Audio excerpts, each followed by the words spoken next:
all for me, and I felt much better. But they were all waiting, and it's really great. How are you? Good. Good. I just got in. I was in New Hampshire, where we're doing great, and we're doing great here. And we're doing great in Iowa. We're leading now in the polls in Iowa. Sit down, everybody. Sit down. Go ahead.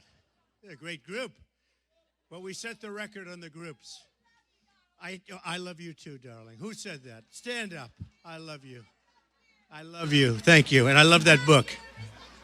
You know, I want to thank Joe Dugan, who has been fantastic. He is a good guy. Really good guy. He puts his heart and his soul into this. And nothing's easy in life, I can tell you. But Joe's been doing it for a long time. So he's a very special guy. We have a couple of things to discuss. You know, the beautiful thing is that I don't use teleprompters because I speak from the heart, right?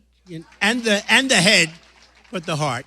Perhaps I go the head first and then the heart, because maybe that's more important nowadays when you look at what's happening to the country. But I like to be able to talk about current events. And when you read the speeches, you know, a lot of the guys get up and they read a speech, they leave in 15 minutes.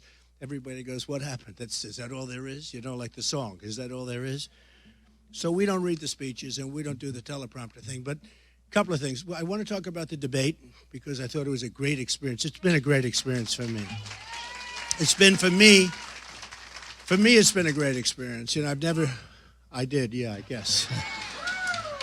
Thank you. Who said that? Stand up. Let me. That's very nice. Well, we've had some interesting debates and an interesting time, and it is different. You know, I've been a job producer. I've built a great business, but it's been job producing and employ currently thousands of people, and over the years, tens of thousands of people, many Hispanics. And I say we're going to do fantastically with Hispanics. I think we're going to do incredibly with the African Americans, where I poll very well. And somebody said there was a poll that came out at 20 or 25%. Actually, it was 25%. And they said if Trump gets 25% of the African American vote, the election's over. You win. I mean, you win. But we do poll great with that. And we've just polling, I mean, no matter where. I have a list. I'm not going to go over it very much in this group because this is a very intimate, friendly group. This is my friends. And normally I love to go over the polls because I'm number one in every poll virtually. And I love to go over them, but here I'm not going to bother other than to say New Hampshire through the roof.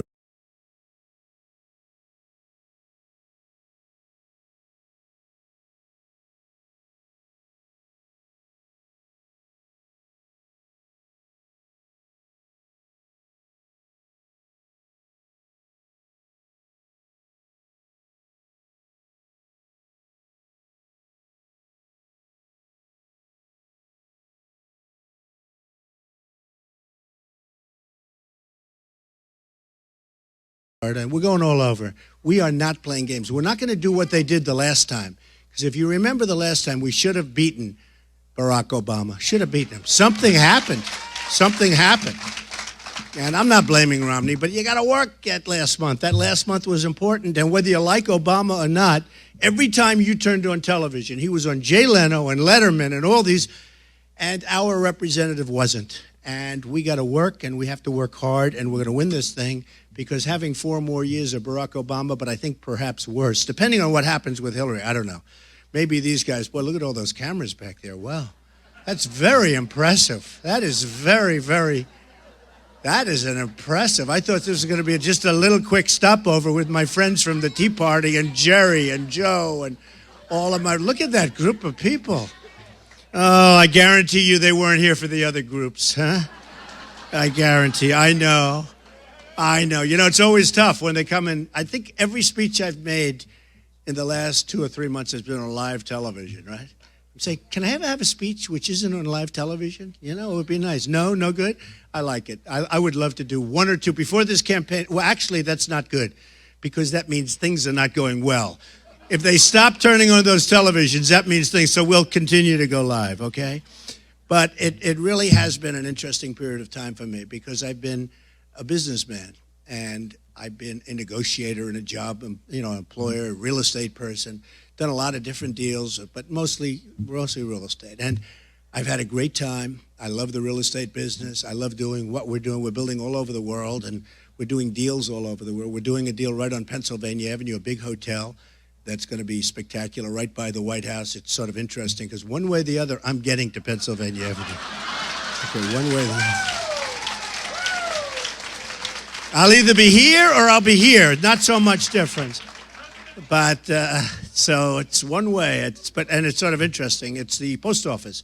And everybody, so many companies want it. It's one of the most sought-after projects in the history of the General Services Administration. And it's an incredible building, the old post office. And we got it, which is amazing. We got it in the Obama administration. Can you believe that? No, can you believe it? I was even surprised. I said, I think we had the best plan. They wanted to make sure everybody was very strong financially because they want to get it done. It's very important economic development. And we put our plan in, and others put it in. Great companies, many companies, and great companies, the biggest hotel companies in the world. And we were given it about 2 years ago. We started construction, and we're about a year ahead of, but can you imagine that? A year ahead of schedule. We're under budget and ahead of schedule, which is what the country has to do. It's really what you think, right? It's what the country has. So we're under budget substantially, and I will tell you, under budget, and yet we're building even beyond because it's so good. We're going to make that. We think it's going to be probably maybe the finest hotel in the United States. We're going beyond that, but it's going to be one of the finest hotels in the United States. I have one of them right now in Chicago, is considered one of the great hotels of the world. I think this is going to be something. I don't want to say top it. You don't want to say top your own stuff, but this is something that could conceivably top it. It's going to be great. But the beauty is that when you hear those words, ahead of schedule and under budget, and I think that's so important because I see these projects and I read about the projects. I read about one the other day where, they're building an airplane and it's 5 times over budget and it's years and years late, sometimes decades late. And by the time they get it, it's obsolete and they've spent, billions and billions of dollars. And you look at what they do with the submarines and the nuclear submarines and all of the tremendous cost overruns that they have. And I just, you build and you got to build and you got to know what the hell you're doing and you got to get it done and you got to fight with the contractors. And there's so many stories I can tell you about government. A little one just quickly is the Wollman Rink.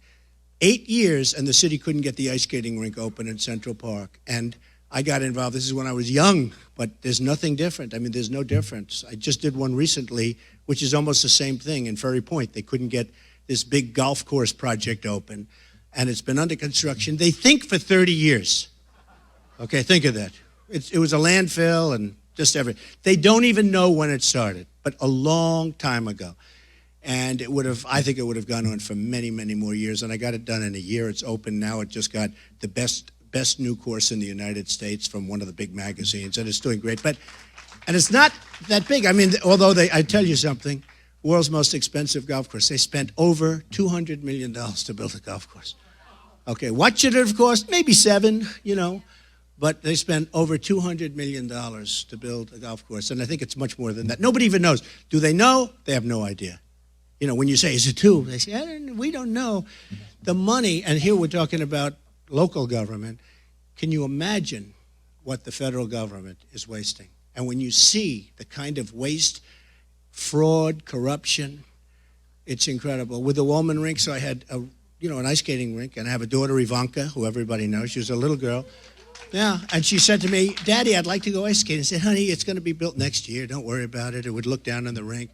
And next year she'd come, what about ice skating, Daddy? And I'd say, baby, it's a mess. it's really... And then finally, after about 3-4 years of her asking me, it's an ice rink. It's not that simple, but it's an ice rink, and it's massive. It's one of the biggest, and it's, to this day, I've been running it ever since, but it does great. But I said, let's just see. So after about 4 years of her asking me, I said, I got to go look at this thing. And I went down, and I looked, and there were hundreds, massive pieces of concrete, probably 6, 7, 8 times the size of this room. And I said, man, look at all those workers. They're all workers, and they're all sitting there, and nobody's working. And this has been going on for years and years and years. And I went to the mayor of New York City, who at the time was Ed Koch. I said, Ed, this is ridiculous. Forget about my daughter. I'd like to get her ice skating. But the whole city, and it was like a big scandal. It was on the front page of the papers. They couldn't get an ice skating rink done. So it wasn't that easy with him, believe me, because he didn't want to be stood up. He was a very paranoid guy, that I can tell you. And finally, I went to the newspapers. I said, I want to build it. I want to get it open. I'll get it open in 4 months. And if I can't do it for $2 million, I will pay for the cost myself. And they had spent probably, they don't say there's another one. You never find out what these, I think they spent over $20 million on it. But I said, I'll spend, and most of the money that I was going to spend, a lot of it was demolition because you had to tear down everything that was built because it was built so badly. Anyway, finally he agreed to let me do it. I took it over, and the ice wasn't melting. They couldn't get ice. And the slab was poured, and it was this far off. In other words, it's got to be level, so the water is thin and nice, and you create ice, right? Well, one part, the water was like 1.5 feet high. The other part, it was down here. So they couldn't make the water. And I said, man, that thing's really off. So we had to rip out the entire slab. And then I saw the man who was the freezing man. I said, where is your office located? He said, in Miami Beach. I said, Miami Beach? He said, no, I've never done it. I said, we focus on air conditioning. I said, that makes sense. I like air conditioning, but I don't. So I said, well, what's the problem? And I said, you know what? A friend of mine worked for the Montreal Canadiens, the ice hockey team. I called him up. I said, Charles, could you do me a favor? Do you have a guy that does anything about, like, making ice? Oh, sure, we have a guy. He's great, in-house. He comes down, he looks at me, he sees it, calls me up 10 minutes after. He said, Mr. Trump, you're using Freon. You want to use water with salt in it. I said, what do you mean? He said, you have Freon. They're pouring, and you have to see this. They have tubes of copper, and the tubes of copper are miles long because it goes from one side, they have to be 3 inches apart, goes back, forth, and they'd put the copper, and copper is very expensive and very valuable. So every night they'd lay the copper, they'd come back the next day, it was all stolen, okay? So they'd lay it again, then finally they went and hired a big security company that had guards all around the rink. And the other problem with it is if there's a little pinhole, you got miles of this stuff because it's so long, and if there's a pinhole, the gas escapes and you don't make the ice, okay? It's just one of those things. So I said to him, what's going on? So they finally got security, and they were great. They did for 7 days, and then the security took a day off. The entire rink was wiped out. This went on for years. Somebody made a fortune on copper. Anyway, so I get this guy down, nice guy from the Montreal Canadiens, real hockey people and ice people. And he said, Mr. Trump, what you want is a rubber hose, you put water in it, and you put salt in the water. And the salt means the water can't freeze. I said, wow, that sounds good. He said, we call it brine. And the machine takes it, mixes, puts it through. It's simple. And you need rubber hose. Nobody steals it because it's rubber. Who the hell wants rubber? I guess they steal rubber too, right? In New York, maybe they'll steal it, maybe they won't. Actually, New Yorkers have very high values. They won't steal anything. Very, very high values. They don't steal. Nobody steals. Nobody steals in New York. Nobody steals. So we laid miles of it. I took out all of the concrete. We laid miles of it, of the rubber, and we tested. There were no leaks, no nothing. There was no theft because nobody wants it. And we laid just beautiful. It was all down. Then we called up the concrete guys. We had the most incredible pour because it's such a huge slab. And ideally, you want to pour it at one time. All things the city doesn't know. So the construction people know. So we poured it at one time. Beautiful job. And the cement mixers were lined up. This is at 58th Street, 59th Street. The cement mixers were lined up to Harlem, all the way back. That's a long, and they poured all day long. They poured for a day and a half, and it was beautiful, perfectly level, done with lasers. Anyway, bottom line, turned it on, put the brine through it, the water, and voila, beautiful ice. To this day, it was so beautiful. And I did it for less than $2 million. And they study it now in the business books. We can do the same thing with our government on a huge scale. I mean, it's the same thing. It's no different. It's no different. Really, it's no different. It's very funny. I like Newt Gingrich. Actually, Newt Gingrich did very well over here, but I like Newt. He's a great guy. And he called me up and he said, I read the story about Woolman Rink. Would you please tell them the story of Woolman Rink? So that story, I haven't told that story in a long time, but that story is in honor of Newt. But he really thinks it's a great story because it's indicative of what can be done. And it finished way ahead of schedule. And to this day, it's probably the busiest ice skating rink in the world. I mean, it's amazing. You should see that on a Saturday. They have lines that are 4 blocks long to get in. And people are great, and they're in love with the place. So if you have knowledge, like you don't use people from Miami Beach to do a rink with, And by the way, they do use, you use Freon for an air conditioner. That's what they use. That's what you have. But Freon for an air conditioner is a little different than, I wouldn't want to use brine for that, right? But it's sort of, you have to use people that know what they're doing. But Newt called me up. He said, "You got to tell that story because that's such a great story." So there's the story, and it's been a great thing, and the city saved a lot of money, and it's been really a great experience. And they actually study that. You go to a lot of the great business schools, and they study that as to what you can do with free enterprise, with private people, with private business. Compare that to government. And there's something very true about that. And they actually study it in the business books in a lot of the business schools, I think including the Wharton School of Finance, #1 business school. So we have a lot of things that have happened since we made this journey. You know, I journeyed forth, and it takes guts to run for president. I've never done this before, and it takes guts. And on June 16th, I said, "Look, you know, we're just going to do this." And I'll never forget standing at the top of the now famous escalator, because you've seen that picture with myself coming down with Melania. And I'll never forget looking down into that vast basement, we call it the garden level, and seeing all of these guys. I mean, what you have down there, as much as you have down there now, times 10. And it looked like the Academy Awards. I said, "What are we doing, the Academy Awards?" And we gave a speech, and we talk about illegal immigration. Oh, wow. I never saw anything. Rush Limbaugh said he has never seen incoming like he saw with me. Incoming means, boom, trying to get you. And then it turned out that, you know, you had the killing of Kate, who was an amazing woman in San Francisco, and you had Jamil in Los Angeles, and you had so many other things happen. The veteran, 65 years old, a woman, 65 years old, a veteran of the Army, and she was raped, sodomized, killed by an illegal immigrant. And so much, you have no idea. And I said, we got to have borders. We got to have strong, strong, strong borders. We got to build a wall. We got to have a wall. We got to have a wall.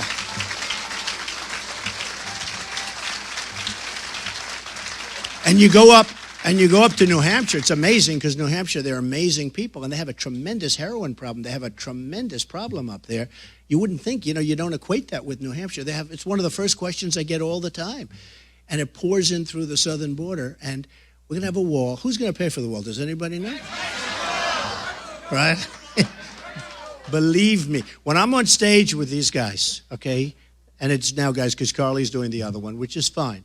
But when I'm on stage with these guys, they come to me sometimes. They say, "Why do you say that Mexico's paying? Why do you say that?" I said, "Because they're going to pay." "But how can you get them to pay?" "Because they're politicians. They're all talk, no action. They don't know what the hell they're doing. They're saying it. So they're saying, no, but it's true. And I like some of them. They're saying, but how can you do that? They don't even fathom it. Now, the business people understand, and here's why. Mexico makes a fortune off the United States. The wall is peanuts. Peanuts. You know, they've been talking about building a wall for years. China built a wall that's 13,000 miles long 2,000 years ago. And my ambition is to have ours be much higher. It's not going to be much bigger. Do you ever see the width of that wall? It's like 3 times wider than this room. We don't need the width. We need the height. But China built a wall 2,000 years ago that's 13,000. We essentially need 1,000 miles. It's 2,000 miles. But we really, because you have natural borders, natural barriers that are very, very substantial. So we're going to build a wall. And Mexico's going to pay for the wall. Now, Mexico, I love Mexico. I love the people of Mexico. Many, many Mexican people work for me. And I do business with them. But their leaders are too smart, too cunning, too sharp for our leaders. And we're going to have a wall. And people can come into the country, but they're going to come in legally. They have to go through a process. And they're going to come in legally. And we're going to have a country back. Because right now, if you don't have borders, you don't have a country. We don't have a country. Okay? We don't have a country. And so we're going to have a real wall. It's going to be a beautiful wall. It's going to be a big wall. It's going to see this ceiling. This ceiling is peanuts. Believe me, this is not a wall. We're going up many, many times. And let's put it this way. If somebody ever gets up there, they're not going to want to come down very fast. That I can tell. So we're going to have a great wall, and it's going to do the trick. And, you know, you can ask about walls because just speak to Israel about walls. Walls work when you have the right wall. Walls work. And when I see the way we negotiate, for instance, I have been going wild for years about the prisoners. I call them the hostages, our 4 people. So let's start with the other day. We had 10 sailors who innocently probably were in a little bit of water that was not perfect. Instead of saying, hey, folks, you got to get out of here, you're a whole big deal. When I saw those young people on their knees in a begging position with their hands above their head and rifles pointing at their head, And I heard the voice of the guy from Iran. I don't know if anybody heard it because they sort of downplayed it at the end. But the first couple of days I heard this voice. This was not a nice character. This is a character I'd like to be doing other things with. Bad guy. And I heard that. And, you know, they're trying to downplay it as much as possible. And then finally they released him. But they only released him for one person, you know, one reason. And the reason was very simple. They're waiting for $150 billion. $150 billion. So I've been hitting them hard, and I think I might have had something to do with it. You want to know the truth? Who's using it? It's a part of my staple thing. I mean, I go crazy when I hear about this. You go absolutely wild because how is it possible? We have one who's in there who's a reporter for the Washington Post. He didn't do anything wrong, by the way. You had something, although a lot of the people that work for the Washington Post do, but that we won't say. No, Washington Post is actually they've been pretty nice lately. I must be honest with you. But you have a person who's in there because he's a minister. He's a Christian minister. He's a pastor, and you have people that didn't deserve to be there. They're in one of the worst prisons in the world, and we had to do something. So I'd always talk about it. So today, I heard, oh, they're being released like it's this big. First of all, it should have taken place 3.5, 4 years ago. Whenever the hell they started. You ever see an agreement take so long as this? It went on. How long has this thing been going on? Years and years. Should have been done right at the beginning. They should have said, listen, we got to have our prisoners back. They would say, no, you leave the room. They'll call you back. You double up the sanctions. They'll call you back within 48 hours, 100%, okay? But we waited and waited and waited. So here's the deal. So I figured, wow, that's a long time. Then they're getting, you know, they get their money today or tomorrow. So the prisoners are going to be released when they get the money. $150 billion. But here's the other thing. We just heard about it 10 minutes ago, because I said, that's horrible. It should have happened years before. But they're getting 7 people that they've wanted, much more serious, real people meaning they committed real problems. And they're getting, I guess, 14 or 15 other people that are on the watch list of terror and other. These are really bad dudes, and they're being taken off the watch list. So they're getting essentially 22 people and $150 billion. So here's the deal. We give them $150 billion. We give them essentially 22 people. But these are people that really did have problems. And we're getting back 4 people that didn't do anything wrong. That's the way we negotiate. That's the way we negotiate. It's so sad. It's so sad. And this has been going on forever. Bergdahl. We get Bergdahl, a dirty, rotten traitor, right? We get Bergdahl, Sergeant Bergdahl. How did he ever get to be a sergeant? We get Bergdahl, and they get, 5 people, killers, that are back on the battlefields. The press thinks they're not back. They're back. Believe me, they're back. 5 people that they most wanted. They're back in the battlefield, or will be, top-level people that they've wanted for 9 years. So we get a dirty, rotten traitor that I'd fly back. I swear, I'd fly him back. I'd drop him right to hell, right in the middle of that. I would drop him.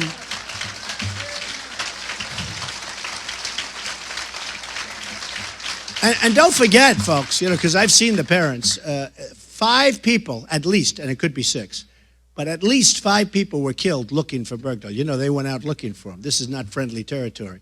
And they went out looking for him. So at least 5 people were killed looking for Bergdahl. And now Bergdahl's going to trial. And a lot of people say nothing's going to happen to him.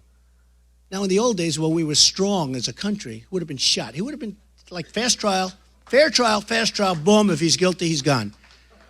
Right? That would have been 40, 50 years ago. 20 years ago, at least he'd be in prison for a long time. 10 years ago, he would have been in prison, maybe for a short time. Now they're talking about nothing. 6 people, 5 people, I'm almost sure it's 6, because they say another one too. And I saw the parents, and they think. But I'll tell you what, we have to change our ways. We have to be smart. We have to be vigilant. We have to be tough. I turn on the television today. What do I see? Islamic, right? Right? Radical Islamic terrorism. That's what I see.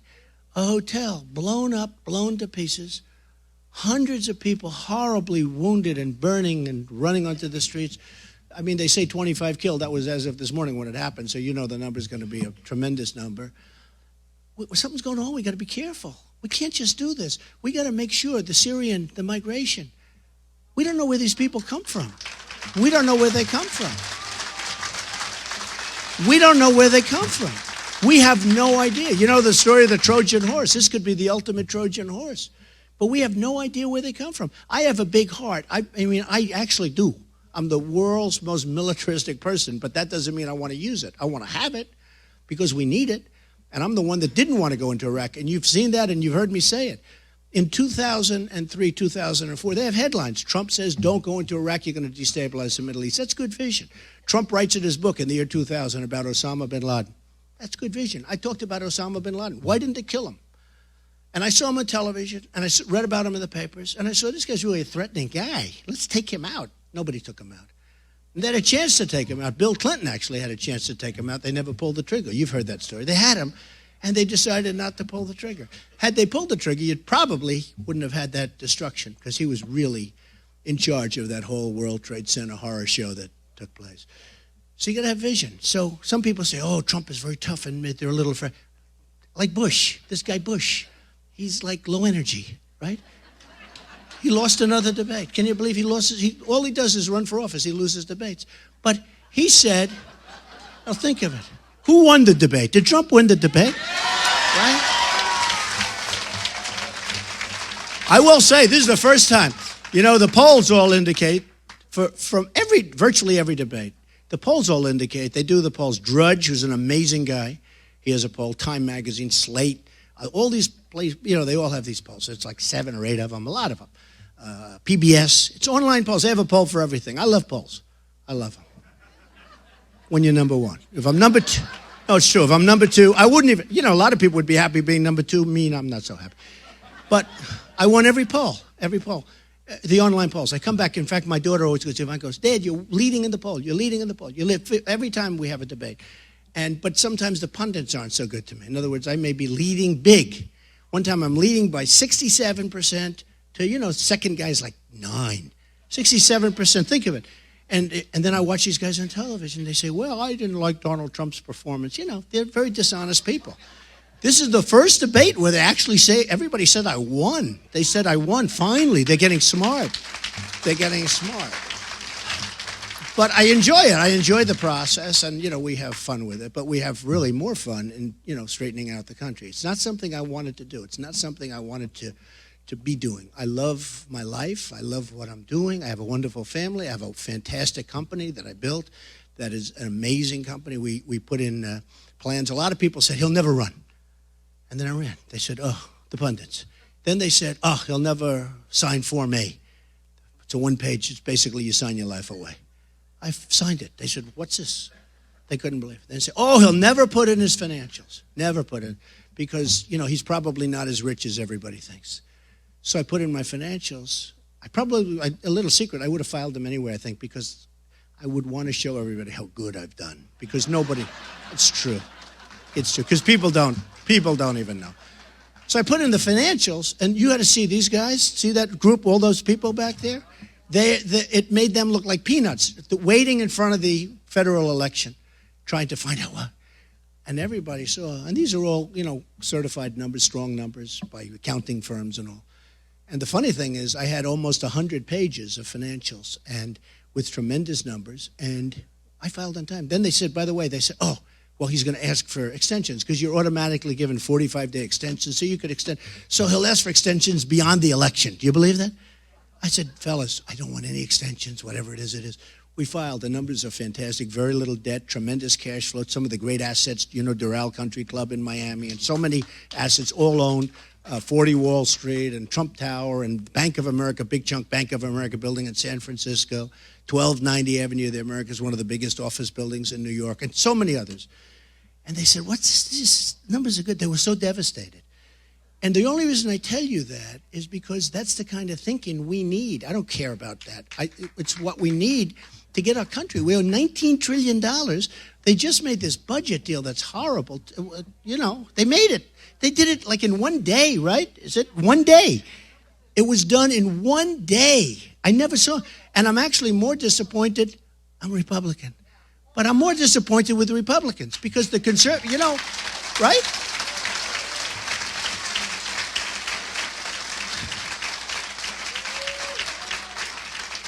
These guys, we send them down there, And they get down there, and I don't know what happens to them. But if you think about it, we know where the Democrats are coming from, right? I respect them. It's amazing. In fact, I've said the other day, Obama is the worst negotiator I've ever seen. Except when it comes to negotiating with the Republicans. Then he's a great negotiator. Right? Right? It's true. I mean, I'm much more disappointed with the Republicans. And it went so quickly. That thing took like a day. It was like, they said they're putting in a budget, and you're talking about a budget that's going to raise up the debt from $19 to $21 trillion very quickly. And it funds Obamacare, it funds the Syrians coming in, it funds people coming in through the border. I don't know what these people are thinking about.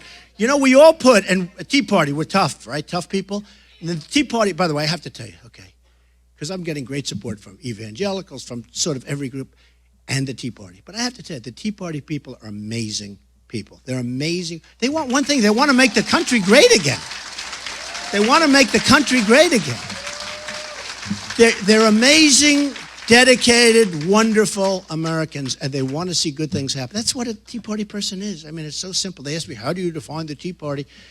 And sometimes I say, maybe we should work on a public relations drive or something, okay? Because it's ridiculous. The Tea Party are among the greatest people, and they want to see this country get strong again, be great again, pay less taxes, make the dollar stretch better, have strong borders, protect the Second Amendment, which we're going to do, get rid of Common Core. I mean, when guys like Bush come down, and then Lindsey Graham supports him, but I don't know if Lindsey Graham even knows this, but Bush is in favor of Common Core. Nobody can win when you're in favor of Common Core. It's a disaster. And he's also weak on immigration. Remember, they come across the border as an act of love. Do you remember that one? I heard those two, Common Core, act of love, and Lindsey Graham supporting him. I like Lindsey Graham, actually. I like him now that he's out. He gave up. He's a nice guy. I think he's a nice guy, actually. He's fine. But he's supporting, and I say, how can you support somebody that's in favor of Common Core and also that? So, it's one of those things.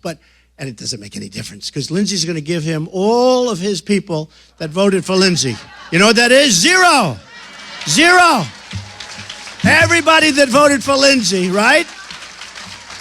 Everybody that voted for Lindsey's going to Bush. They'll say, everybody that voted for Lindsey Graham's going to Bush. And they'll say, Bush went down. I mean, he actually, which is hard to do when you're at 3.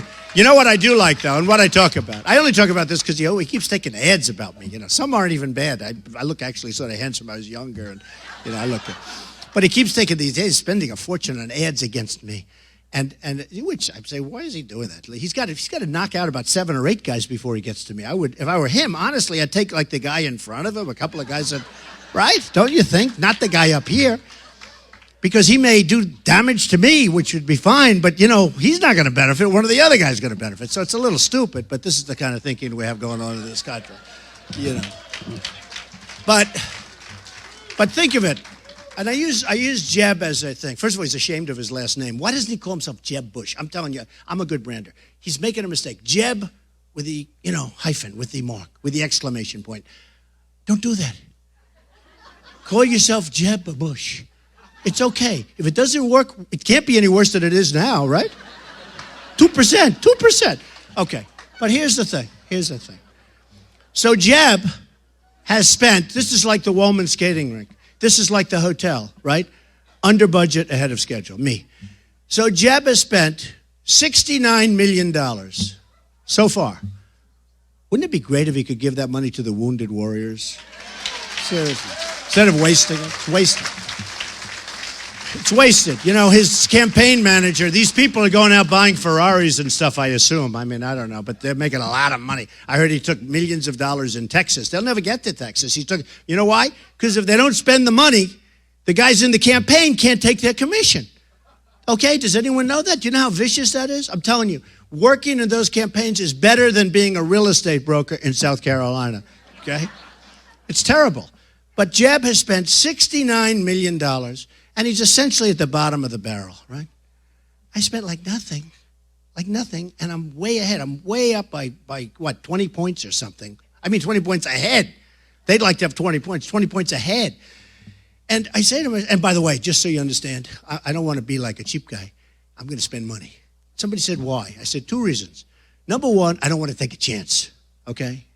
I don't want to take a chance. I just, I authorized, we're spending actually quite a bit of money, but I authorized a pretty big buy of ads in Iowa, New Hampshire, and right here in South Carolina. But I said, I don't want to take a chance, number one.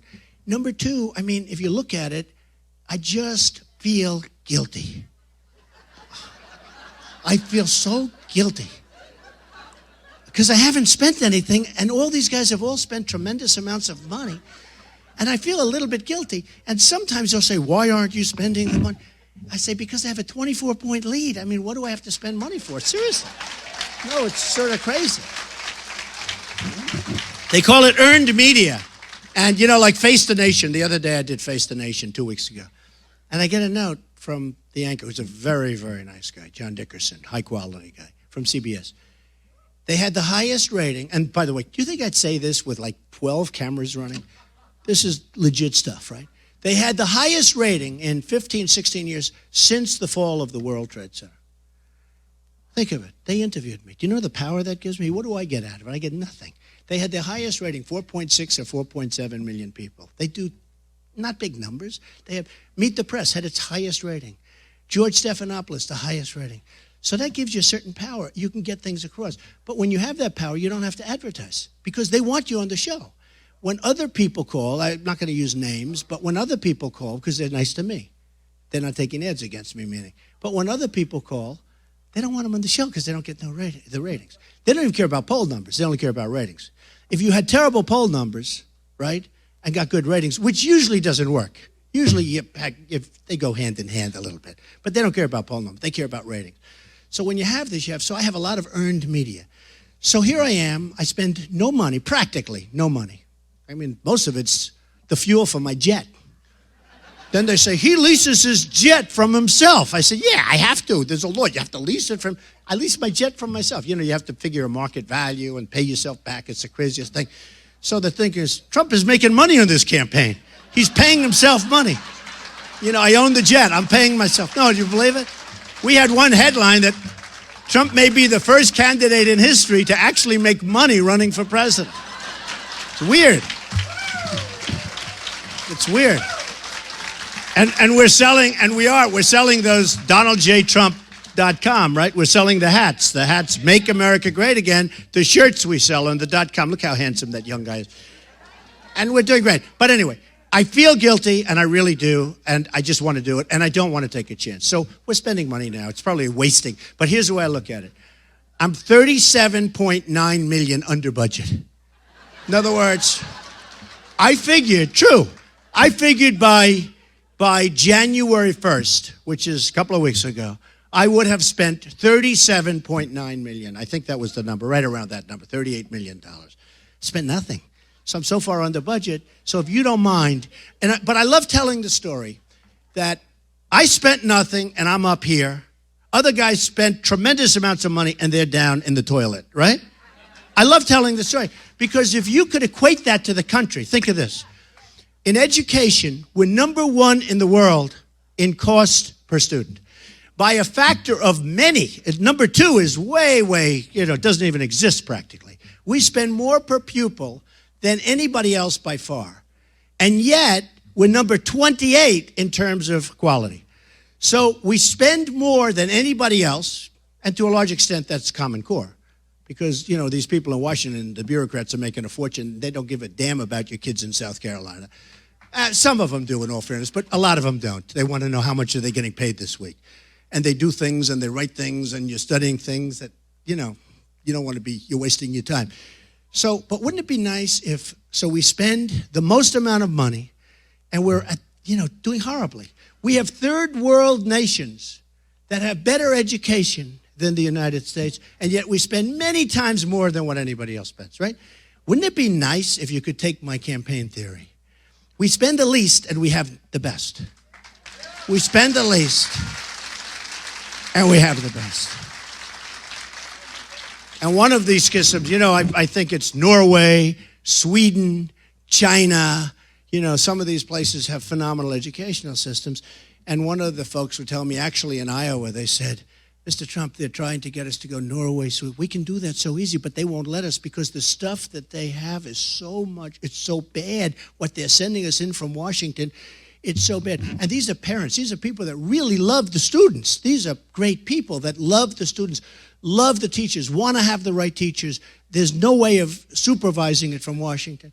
But Norway, Sweden, China, these are places that have unbelievable areas of education. And I think Norway and Sweden are like number 1 and 2. And they study it, but they can't implement it because Washington won't let them. So we're going to change that. We're going to save money, and we're going to go way up the list. I want to watch because I'm a big believer in education, to put it mildly. We're going to go way up the list. So just to cut it short, here's the story. We're going to have strong borders. We're going to have the wall. We're not going to pay for the wall. We're going to have the wall. It's going to be a beautiful, gorgeous, big wall that they're going to name Trump someday. That's why I'm going to make it. Someday they'll call it the Trump wall, so I have to make it beautiful as opposed to, we're going to make it beautiful and very effective. Okay. We're going to take care of our military. We're going to rebuild it. We're going to be so strong. We're going to be so powerful. Nobody, and by the way, that's cheaper than what we're doing now. What we're doing now is insanity. We're weak, and they know we're weak. You know, when you hear we're not going here, we're not going there, I've been saying bomb the oil for how many years? You've been listening to me for 3-4 years. They just started doing it. ISIS became rich with the oil. Bomb the oil. You know, one of the reasons, and now I can't believe it, they actually said it's true. To me, it's hard to believe it's true. One of the reasons they didn't want to bomb the oil, why? Environmental pollution. No, it's a true. No, they say the smoke and everything going into the atmosphere is bad for the environment. No, it's true. Now, I don't know. Maybe they were kidding from the White House. Maybe they were kidding. I don't think it's anything to kid about. Environmental pollution. So how do you think General George Patton, who looked at people and they'd faint, right? How do you think General George Patton would feel about environmental pollution? Those wells would have been bombed 3 years ago, and if the president said no way, he'd say, oh, I'm sorry, President, we made a mistake. We bombed the hell out of the place. I'd like to apologize. Or General Douglas MacArthur. And we have General Douglas MacArthur, and we have George Patton right now coming out of West Point, coming out of Annapolis, coming out of the Air Force Academy. I mean, I went to a great school, but I know those schools, and those are great schools. We have great people, but a lot of times our great and tough and smart people, they can't go to the top because they're not politically correct. One of the guys too tough. He's too smart. He uses bad language. Or she, rough, tough. We need smart, tough people. We have to let our top people go to the top. When it comes to trade with China, we lose so much money. With Japan and China, Vietnam is a new one, Mexico, all of them. Everybody beats us. I know the smartest business. We have the greatest business people in the world. Nobody ever uses them. Nobody ever calls Carl Icahn, who's great, one of the richest people. He doesn't care. He doesn't care about the money. Do you think he wants his $150,000? He wants to do something. If I took Carl, I said, Carl, do me a favor. We're getting killed with China on trade. And by the way, they come, they don't pay tax. When we send, there's plenty of tax, and you can't even get your product in there. Okay, folks, don't ever think it's free trade. It's totally unfair trade. But $500 million deficit, $500 billion deficit on a yearly basis. How can you have a country when you're losing that much? Then somebody says, oh, you're not a free trader. That's a I mean, how long do you have to be a free trader to lose $500 billion a year, right? And you know, the funny thing, if we ever toughened up, they'd come to the table fast because they would have a depression, the likes of which nobody's ever seen. We have rebuilt China. What China's done to us is one of the greatest thefts in the history of the world. We have rebuilt China.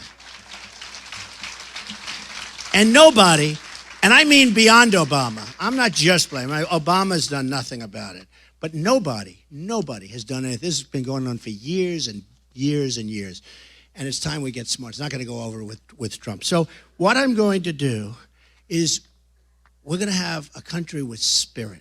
We're going to have a country with pizzazz. We're going to have a country that works. We're going to use our smartest and our brightest people. And I know who they are. I know so many. You know, I've been there.